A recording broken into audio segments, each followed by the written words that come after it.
Hello friends, welcome to our channel. இன்றைக்கி என்ன பார்க்க போகிறோம் அப்படின்னு பார்த்தீங்கன்னா, இன்றைக்கி இந்த டிப்ஸ் உங்களுக்கு எல்லாத்துக்குமே வந்து யூஸ்ஃபுல்லாக இருக்கும். நீங்கள் நம்ம சேனலை வந்து ஃபஸ்ட் டைம் பார்க்குறீங்க அப்படின்னா மறக்காமல் வந்து சப்ஸ்கிரைப் பண்ணி சப்போர்ட் பண்ணுங்கள். ஸ்டிச்சிங் பிடிக்கும் அப்படின்னாலும் ஒரு லைக் போட்டு பாருங்கள். எத்தனை பேத்துக்கு ஸ்டிச்சிங் பிடிக்கும் நானும் தெரிஞ்சுக்கிறேன். எனக்கு என்னோடய தொழில் ரொம்ப பிடிக்கும். இப்போ வாங்க வீடியோக்குள்ளார போகலாம். இப்போ பார்த்தீங்க அப்படின்னா ஒரு தொழில் செய்கிறோம் அப்படின்னா அதில் நம்ம ஆரம்பத்தில் நமக்கு நிறையவே அதில் வந்து கஷ்டங்கள் வரதான் வந்து செய்யும். ஒரு கஸ்டமர்ஸ் பிக்கப் பண்ணுறது, எல்லா தொழிலையுமே பார்த்தீங்க அப்படின்னா நம்ம வந்து கஸ்டமர் பிடிக்கிறது அப்படிங்கிறது ரொம்ப ஒரு பெரிய விஷயமா இருக்கும். ஆனால் வந்து பிடிச்சிட்டோம் அப்படின்னா நாளாக நாளாக வருஷங்கள் ஆக அது வந்து அதிகரிச்சுட்டே தான் வந்து போகணும். அந்த அளவுக்கு நம்ம வந்து அதிகரிச்சுட்டே போகணும் அப்படின்னாலும் நம்ம வந்து எப்பயுமே வந்து ஒரு பெஸ்ட்டான குவாலிட்டி அவங்களுக்கு வந்து கொடுக்கணும். நம்மளால எவ்வளோ பெஸ்ட்டாக எந்த ஒரு தொழிலாக இருந்தாலும் சரி பெஸ்ட்டான குவாலிட்டியும் ப்ரைஸும் வந்து ஒரு அவங்களுக்கு கரெக்டாக இருக்கிற மாதிரி இருக்கணும். அந்த மாதிரி நம்ம கொடுத்தோம் அப்படின்னா நமக்கு வந்து எப்பயுமே வேலை வந்து இல்லைங்காமல் இருந்துக்கிட்டே இருக்கும். இது வந்து சின்ன தொழிலேருந்து பெரிய தொழில் வரை எல்லா விதத்துக்குமே வந்து இது வந்து அப்படி நமக்கு வந்து யூஸ் ஆகும். அதே மாதிரி தான் ஒரு ஒரு கஸ்டமர்ஸ் கூட இல்லாமல் தான் நான் ஃபஸ்ட்டு இந்த தொழில் வந்து செய்ய ஸ்டார்ட் பண்ணேன். ஸ்டிச்சிங் ஸ்டார்ட் பண்ணப்போ நமக்கு வந்து கஸ்டமர்ஸே வந்து அதிகமாக வந்து யாருமே கிடையாது. ஒரு இடத்துல வந்து ஒரு ஷாப் ஒன்று பார்த்து வைக்கலாம் அப்படின்னு சொல்லி வச்சு வந்து பார்த்தீங்க அப்படின்னா ஒரு 2 மாதம் கூட இல்லை அந்த இடத்துல. எனக்கு வந்து அந்த ஏரியா வந்து செட் ஆகலை. அதனால் நான் வந்து கொஞ்சம் பாத்ரூம் இல்லை ரொம்ப சிரமமாக இருந்தது. அதனால் வந்து கொஞ்சம் ஒரு 2 மாதத்துலேயே ஏரியா செட் ஆகலை அப்படின்னு சொல்லி நான் வந்து காலி பண்ணிட்டேன். அங்கே வந்து ஆல்ரெடி வந்து கொஞ்சம் கஸ்டமர்ஸ் வந்தாங்க. அப்போ தான் வந்து வச்ச புதுசில் கொஞ்சம் கொடுத்தாங்க.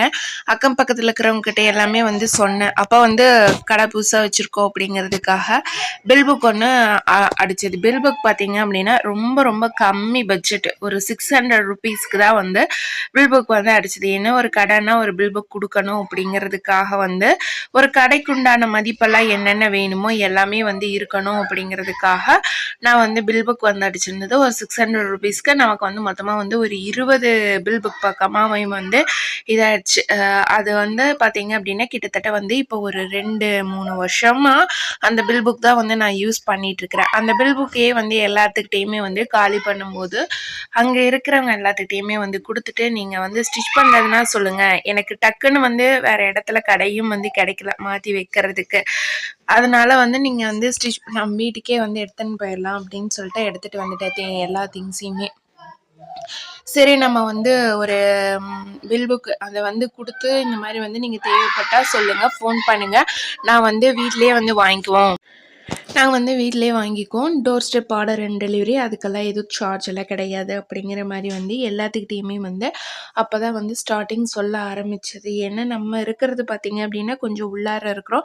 அந்த இடத்துல அக்கம் பக்கம் வீடுங்களும் கிடையாது. அப்படிங்கிறதுனால இந்த மெத்தடை வந்து ஃபாலோ பண்ணலாம் அப்படிங்கிறதுக்காக கொடுத்தது. அதே பில் புக்கை அப்படியே வந்து வரிசையாக எல்லாத்துக்கிட்டேயுமே நாங்கள் இருக்கிற ஏரியாவில் முன்னாடி இன்னும் ஊருக்குள்ளார அந்த மாதிரி வந்து எல்லா இடத்துலையுமே கொடுத்து எல்லாத்துக்கிட்டையுமே சொல்லி இந்த மாதிரி நீங்கள் வந்து எடுத்து வச்சுட்டு ஃபோன் பண்ணிங்கன்னா நாங்களே வந்து வாங்கிக்குவோம், நாங்களே வந்து ஸ்டிச் பண்ணிவிட்டு கொண்டு வந்து கொடுத்துருவோம், உங்களுக்கு வந்து அலைச்சல் இல்லை அப்படின்னு சொல்லி எல்லாத்துக்கிட்டையும் சொல்லி கொடுத்து ஒரு 2-3 நாளைக்கு எந்த விதமான ஒரு ரெஸ்பான்ஸுமே வந்து கிடையாது. சரி, ஓகே, நான் அப்பயுமே வந்து இப்போதைக்கே நம்ம வீட்டில் வைக்கலாம், வேறு பக்கம் எங்கேயாவது நமக்கு ஒரு நல்ல இடமா வந்து கிடச்சிது அப்படின்னா வந்து நம்ம வந்து கடை வந்து பார்த்துக்கலாம். நல்ல ஒரு நீட்டான ஏரியா அந்த மாதிரி இருக்கிறப்ப நம்ம வந்து கடை வந்து ஷிஃப்ட் பண்ணிக்கலாம் அப்படிங்கிற மாதிரி தான் வந்து ஒரு தாட்டில் அப்போ திங்ஸ் எல்லாத்தையும் வந்து வீட்டுக்கு எடுத்துகிட்டு வந்தது. அப்புறம் ஒரு 2-3 நாள் கழிச்சதுக்கப்புறமேலே ஒரு சில கஸ்டமர்ஸ் வந்து கூப்பிட ஆரம்பித்தாங்க. கூப்பிட்டு இந்த மாதிரி வந்து ப்ளவுஸ் இருக்குது, வந்து வாங்கிட்டு போங்க, நீங்கள் வந்து ஒரு 9 மணிக்குள்ளார வாங்கிக்கோங்க, நாங்கள்லாம் வேலைக்கு போயிடுவோம் அப்படிங்கிற மாதிரி வந்து சொன்னாங்க. அப்புறம் ஃபஸ்ட்டு அவங்க ஸ்டிச் பண்ணாங்க. அப்படியே பக்கத்தில் எல்லாருமே வந்து ஒவ்வொரு ப்ளவுஸ் தான் வந்து கொடுத்துட்டு கொஞ்சம் நாள் ஆக அப்படியே வந்து அவங்க ஒரு ஸ்டிச்சிங் வந்து ப்ளவுஸ் வந்து நம்ம ஸ்டிச் பண்ணி கொடுத்ததுக்கப்புறமே அவங்க பார்த்துட்டு ஓகே, அவங்க நல்லா ஸ்டிச் பண்ணுறாங்க அப்படிங்கிற ஒரு எண்ணம் அவங்களுக்கு வந்ததுக்கப்புறமேல மற்றவங்ககிட்டையும் வந்து நம்மளை வந்து ரெக்கமெண்ட் பண்ண ஆரம்பித்தாங்க. அதுக்கப்புறமே தான் வந்து அவங்களுக்கு தெரிஞ்சவங்க அக்கா தங்கச்சி சொந்தக்காரங்க அம்மாவுக்கு இந்த மாதிரி வந்து நாத்தனாருக்கு அந்த மாதிரி நிறைய இடத்துல வந்து சொல்லி இந்த மாதிரி நம்ம எல்லா ரிலேஷன்லேயுமே வந்து பார்த்திங்க பார்த்தீங்க அப்படின்னா அந்த மாதிரி தான். நம்ம ஓகே நமக்கு ஒரு அளவுக்கு பரவாயில்ல அப்படின்னா நமக்கு தெரிஞ்சவங்க, சொந்தக்காரங்க, ரிலேஷன், ஃப்ரெண்ட்ஸ் இந்த மாதிரி யாராவது இருக்காங்க அப்படின்னா அந்த இடத்துல நம்ம வந்து ரெஃபர் பண்ணுவாங்க. அப்போ அவங்க ஸ்டிச் பண்ணி கொடுப்பாங்க. அவங்களே வந்து வாங்கிட்டு போயிடுவாங்க, கொடுத்துருவாங்க அப்படிங்கிற மாதிரி நம்ம எல்லாருமே சொல்லுவோம் இல்லைங்களா? அந்த மாதிரி தான் வந்து கொஞ்சம் கொஞ்சமாக தான் வந்து கஸ்டமர்ஸை வந்து பிக்கப் பண்ண முடிஞ்சுது. ஒரு கட்டத்துக்கு மேலே பார்த்தீங்க அப்படின்னா எனக்கு கஸ்டமர்ஸ் வர ஆரம்பிச்சிட்டாங்க. ஆனால் அவங்க கேட்குற டைமுக்கு என்னால் வந்து தைச்சி கொடுக்க முடியலை. ஏன்னா வந்து எனக்கு ஒரு நாளைக்கு வந்து பார்த்தீங்க அப்படின்னா நான் ஆவரேஜாக வந்து 2 ப்ளவுஸ் 3 ப்ளவுஸ் இந்த வீட்டிலேருந்து நம்ம ஸ்டிச் பண்ணுறோம் அப்படிங்கிறதுனால நமக்கு அந்த ஒரு ப்ராப்பரான ஒரு இதே வந்து கிடையாது. நம்ம வீட்டு வேலையெல்லாம் முடிச்சுட்டு நமக்கு டைம் இருக்கும்போது தான் வந்து தைக்க ஆரம்பித்தேன். அந்த மாதிரி தைக்கும்போது தான் என்னால் வந்து ஒரு நாளைக்கு மீறி போனால் 3 ப்ளவுஸ் 4 ப்ளவுஸ் அவ்வளோதான் வந்து தைப்பேன். அதுக்கு மேலே வந்து முடியாது. அதே மாதிரி தான் வீட்டில் வந்து ஒரு வேலை செஞ்சிட்ருக்கிறேன்னா வீட்டில் ஒரு வேலை செஞ்சுக்கிட்டு அப்புறம் வந்து தைக்கிறது, ஒரு 2 தையல் போடுறது, அப்புறம் திருப்பி வேலையை போய் பார்க்கறது, 2 தையல் போடுறது, இந்த மாதிரி வந்து ஒர்க்காக தான் இருந்தது. அதுக்கப்புறமேலாம் வந்து சரி நம்ம இப்படியே இருந்தோம் அப்படின்னா வந்து நம்மளால் சீக்கிரமாக ப்ளவுஸ் எல்லாமே ஸ்டிச் பண்ணி கொடுக்க முடியாது. வாங்கி வாங்கி வச்சுக்கிட்டே தான் இருக்கணும். கஸ்டமர்ஸ்க்கு பதில் சொல்லிக்கிட்டே தான் இருக்கணும். நம்ம எவ்வளோ கஷ்டப்பட்டு கஸ்டமர்ஸ் வந்து பிடிச்சிருக்கிறோம். ஒரு சிலர் எல்லாம் வேலையே இல்லாமல் இருக்கிறாங்க. நமக்கு வந்து வேலை வந்து நம்ம அதை சரியாக செஞ்சு கொடுக்க மாட்டேங்கிறோம் அப்படிங்கிற மாதிரி தாட் வந்து இருந்துக்கிட்டே தான் இருந்தது. அதனால தான் வந்து சரி நம்ம இன்னும் கொஞ்சம் எஃபர்ட் இதுக்கு போட்டு தான் ஆகணும் அப்படிங்கிற மாதிரி தோணிகிட்டே இருந்தது. அப்போ தான் வந்து எனக்கு சில டைம்லாம் எப்படி தோணும் அப்படின்னா நான் எல்லாரும் பார்த்திங்க அப்படின்னா வந்து இந்த ஒரு நாளைக்கு காலையில் வேலைக்கு கிளம்பி போகிறாங்க அப்படின்னா அவங்க ஒரு பர்டிகுலர் டைமுக்கு வேலைக்கு போகிறாங்க. அங்கே போய் ரொம்ப ஹார்ட் ஒர்க் பண்ணணும். அங்கே போய் நம்மளால் வந்து சும்மாலாம் அந்த காசை வந்து அவங்க நமக்கு தந்துட மாட்டாங்க. எவ்வளோ வந்து வேலை செய்ய வேண்டியதாக இருக்குது. நம்மளை ஒரு 5 நிமிஷம் உட்கார கூட விட மாட்டாங்க. வேலை வந்து செஞ்சுக்கிட்டே தான் இருக்கணும். நமக்குன்னு ரெஸ்ட் கொடுக்குற அந்த டீ டைம் ப்ளஸ் அந்த லன்ச் டைம் மட்டும்தான் அந்த ரெஸ்ட்டு நமக்கு. மற்றபடி எல்லா டைம்லேயும் நம்ம வந்து வேலை செஞ்சுக்கிட்டே தான் இருக்கணும். அப்படி இருக்கிறப்ப நம்மளோட சொந்த தொழிலுக்காக நம்ம வந்து இவ்வளோ எஃபோர்ட் கூட போடலைன்னா எப்படி அப்படிங்கிற மாதிரியான ஒரு தாட் வந்து இருந்தது. அதுக்காக தான் வந்து கொஞ்சம் கொஞ்சமாக சீக்கிரமாக வந்து முதல்ல சீக்கிரமாக எழுந்து சீக்கிரமாக வீட்டு வேலையெல்லாம் முடிக்க ஆரம்பித்தேன். நானே வந்து ரொம்ப சோர்வாக உட்காந்துருக்கும் போதே வந்து இப்போ நம்ம இந்த மாதிரி உட்காந்துருக்குறோம், இதனால் ஏதாவது நமக்கு யூஸ் இருக்கா, ஒரு 10 பைசாக்காவது பிரயோஜனம் இருக்கா, இந்த மாதிரி செல்லு பார்த்துட்டு இருக்கும் போதெல்லாம் வந்து பார்த்திங்க அப்படின்னா இதனால் நமக்கு ஏதாவது கெயின் இருக்கா, நம்ம வேலையை பார்த்தா கூட நமக்கு வந்து வருமானம் வரும், இன்றைக்கி தைச்சா கூட ஒரு வருமானம் வரும், அது ஒரு செலவுக்காகும் அப்படிங்கிற மாதிரி தாட் வந்து வர ஆரம்பிச்சுது. அந்த மாதிரி தாட் வரப்போ நம்ம யாருமே நமக்கு வந்து கஷ்டம் அப்படின்னு சொல்லி கேட்டோம் அப்படின்னா ஹெல்ப் பண்ணவே மாட்டாங்க. ஏன்னா அது வந்து நமக்கு கஷ்டத்தில் தான் தெரியும் யார் யார் நமக்கு ஹெல்ப் பண்ணுறாங்க பண்ண மாட்டாங்க அப்படிங்கிறது. எனக்கு என்னோடய தொழில் ரொம்பவே வந்து கை கொடுத்தது. எல்லா டைமுமே அதை நம்பி நான் என்னோடய உழைப்பை போட்டேன். என்றைக்குமே வந்து நான் நஷ்டம் அடைஞ்சு உக்காந்ததே கிடையாது. எல்லா நேரத்துலையுமே சரியான நேரத்தில் எனக்கு வந்து எப்பயுமே கை கொடுத்தது என்னோடய தொழில் தான். தேவைப்படும் போதுங்க எல்லா டைமுமே வந்து எனக்கு பக்கபலமாக இருந்ததும் என்னோடய தொழில் மட்டும்தான். அதுக்காக நான் என்னை கொஞ்சம் கொஞ்சமாக மாற்றிக்க ஆரம்பித்தேன். தேவையில்லாமல் பண்ணுற வேலையெல்லாம் விட்டுட்டு தேவையில்லாமல் வந்து எங்கேயாவது சும்மா அடிக்கடி வெளியில் போகிறது, தைக்கிறத வாங்கி வச்சுட்டு அந்த மாதிரி பண்ணுறது எல்லாமே விட்டுட்டு அதுக்குன்னு ஒரு நாள் ஒதுக்கி அந்த நாளில் நம்ம வந்து வெளியில் போய்க்கிறது, ஒரு நாளைக்கு இத்தனை ப்ளவுஸாவது நம்ம கம்ப்ளீட் பண்ணி ஆகணும் அப்படிங்கிற மாதிரி கம்ப்ளீட் பண்ணிடுவேன். அதுக்கப்புறம் தான் வந்து நான் ஒரு ப்ளவுஸுக்கு எவ்வளோ நேரம் எடுக்கிறேன், நான் ஒரு ப்ளவுஸை தைச்சி முடிக்க எவ்வளோ நேரம் பண்ணுறேன், இப்போ இந்த ப்ளவுஸை தைக்க ஸ்டார்ட் பண்ணுறேன் அப்படின்னா மிஷினை விட்டு எந்திரிக்காமல் எவ்வளோ நேரத்தில் வந்து நான் அந்த ப்ளவுஸை தைச்சி முடிக்கிறேன் அப்படின்னு எல்லாமே வந்து பார்க்க ஆரம்பித்தேன். மிஷினில் உட்கார்றதுக்கு முன்னாடியே வீட்டில் இருக்கிற ஒர்க் எல்லாமே வந்து முடிச்சிட்டோம் அப்படின்னா நம்ம ஸ்டிச் பண்ணதுக்கப்புறமே, ஏன்னா அங்கே ஒரு வேலை இங்கே ஒரு வேலைன்னு நம்ம பார்க்க தேவையில்லை. நம்ம வந்து கண்டினியூவாக நம்மளோட வேலையை ஈவினிங் வரையும் பார்த்துட்டு ஈவினிங்க்கு மேலே வந்து நம்ம எடுத்து வச்சுட்டு திருப்பியும் வந்து வீட்டில் இருக்கிற ஒர்க் வந்து பார்த்துக்கலாம். ஒரு குறிப்பிட்ட டைம் வந்து இதுக்குன்னு நம்ம கொடுத்தே ஆகணும் அப்படிங்கிற மாதிரி ஒரு தாட் வந்தது. அதுக்காக கொஞ்சம் கொஞ்சமாக வந்து மாற்றி ஃபஸ்ட்டு படிப்படியாக வந்து என்னோடது டைமிங் எல்லாமே வந்து குறைக்க ஆரம்பித்தேன். ஒரு லைனிங் ப்ளவுஸ்க்கு எனக்கு 2 மணி நேரம் 2.5 மணி நேரம் அப்படி அவ்வளோ டைம் கூட எடுக்கும். ஆனா வந்து அதுக்கப்புறமே ரொம்பவும் நான் பொறுமையா தான் ஸ்டிச் பண்ணுவேன். இந்த கஸ்டமருக்கு வந்து பார்த்தீங்க அப்டின்னா, ஒவ்வொரு அளவுமே வந்து இப்போ ரொம்ப அக்யூரேட்டா செக் பண்ணி இது கரெக்ட்டா இருக்கா? கரெக்ட்டா இருக்கா? அளவு ப்ளவுஸ்ல இருக்கிற மாரியே இருக்கா? இல்ல நம்ம ஏதாவது தப்பு பண்ணிட்டோமா? அப்படிங்கிற மாரி எல்லாமே செக் பண்ணி தான் வந்து ரொம்ப தைப்பேன். ரொம்ப பொறுமையாவும் தைப்பேன். ஆனா வந்து இப்ப வந்து அவ்வளோக்கு டைம் எடுத்துக்கிறது கிடையாது. சீக்கிரமா ஸ்டிச் பண்ணிடுறேன். அதே டைமிங்கில பார்த்தீங்க அப்டின்னா, எல்லாமே கரெக்ட்டா இருக்கா அப்படிங்கிறதையும் செக் பண்ணி தான் வந்து இப்பயும் நான் வந்து ஸ்டிச் பண்றேன். முக்கியமா பார்க்குறது ஒரு 4 இடம் மட்டும் தான். கழுத்து லூஸ் வராம இருக்கணும். கப் சைஸ் சரியா இருக்கா அப்படிங்கிறது. நமக்கு அதுக்கப்புறமேலு ஆம்கோல் கிட்ட பேக் அண்ட் ஃப்ரண்ட் ஏதாவது சுருக்கம் வருதா அப்படிங்கிறது. இந்த 2, 3 மிஸ்டேக்ஸ் மட்டுமே இல்லாம நம்ம ப்ளவுஸ் வந்து ஸ்டிச் பண்ண ஆரம்பிச்சுட்டோம் அப்படின்னா, நமக்கு அது பர்ஃபெக்ட்டா தான் இருக்கும். அப்புறம் ஆம்கோல் ஜாயின் பண்ற இடமும் ப்ளஸ் போட்ட மாரி வரணும். இந்த 4 மிஸ்டேக்ஸ் மட்டும் நீங்க வந்து பக்காவா வந்து இருக்கா அப்படின்னு பார்த்துக்கோங்க. அப்புறம் லூஸ் ப்ராப்ளம் எதுவுமே வந்து இல்லாம இருக்கணும். கரெக்டான அளவுல நம்ம வந்து ப்ளவுஸ் வந்து ஸ்டிச் பண்ணி குடுக்கணும். இந்த இத மட்டும் நம்ம செக் பண்ணோம் அப்டின்னா, நமக்கு வந்து ப்ளவுஸ் வந்து ஃபிட்டிங் வந்து பக்காவா இருக்கும். அந்த மெஷர்மென்ட்ஸ் எல்லாமே வச்சு, அந்த அளவுல இருக்கிற மாரியே இருக்குதா? அப்படிங்கிறதையும் செக் பண்ணி நான் வந்து ஸ்டிச் பண்ணி குடுத்துட்டு தான் இருக்கிறேன். அதுக்கப்புறமேலே இன்னும் எனக்கு வந்து கஸ்டமர்ஸ் வந்து அதிகம் ஆக ஆரம்பிச்சாங்க. அதே மாரியே நான் வந்து வருஷம் வருஷம் பார்த்தீங்க அப்டின்னா, தீபாவளிக்கு 1 மாசத்துக்கு முன்னாடியே வந்து ஒரு நார்மல் ப்ளவுஸ்க்கு ரூ. 10 லைனிங் ப்ளவுஸ்க்கு ரூ. 20 ரேட் வந்து அதிகப்படுத்திருவேன். அப்டி வந்து நான் வருஷமா வந்து ஒரு ரூ. 10 வந்து அதிகப்படுத்திருவேன். இப்போ பார்த்தீங்க அப்டின்னா, ஒரு ஸ்டார்ட்டிங்கில நான் ஃபர்ஸ்ட்டு தைக்க ஆரம்பிச்சது சாதா ப்ளவுஸ் ரூ. 50க்கும், லைனிங் ப்ளவுஸ் ரூ. 100க்கும் தைக்க ஆரம்பிச்சேன்.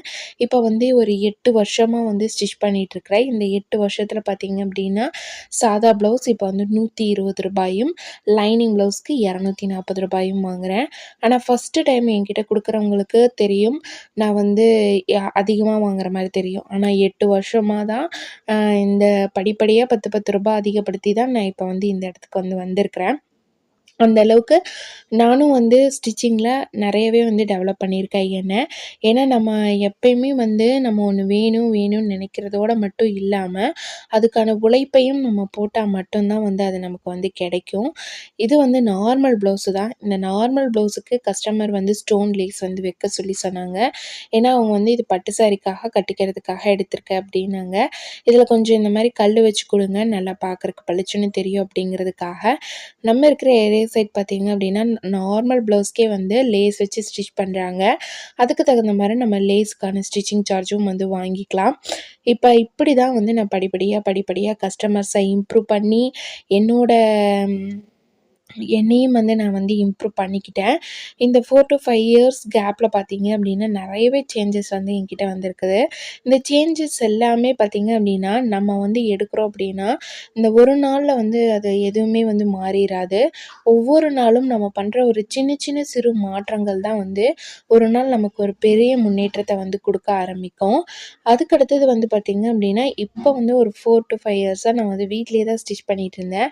இப்ப ரீசென்ட் டேஸ்ல தான் வந்து இப்ப நான் தாராளமா ஒரு நாளைக்கு வந்து 10 ப்ளவுஸ் 14 சாதா ப்ளவுஸ் வரையுமே நான் வந்து ஸ்டிச் பண்ணியிருக்கிறேன். என்னால எவ்ளோ ஸ்டிச் பண்ண முடியும் அப்படிங்கிறத தெரிஞ்சுக்கிறதுக்காகவே நான் வந்து அத வந்து ஸ்டிச் பண்ணேன். நெக்ஸ்ட் வந்து பார்த்தீங்க அப்படின்னா, லைனிங் ப்ளவுஸ் அப்படின்னா, தாராளமா ஒரு நாளைக்கு வந்து ஒரு 10 ப்ளவுஸ நான் வந்து காலையில கொஞ்சம் நேரமா ஒரு 8 மணி, 9 மணி வாக்குல தைக்க உட்காந்தோம் அப்படின்னா, நைட் ஒரு 9, 10 மணி அந்த மாரி வந்து டைம்குள்ளார ஒரு 10 ப்ளவுஸ் நம்ம வந்து கம்ப்ளீட் பண்ணிரலாம்.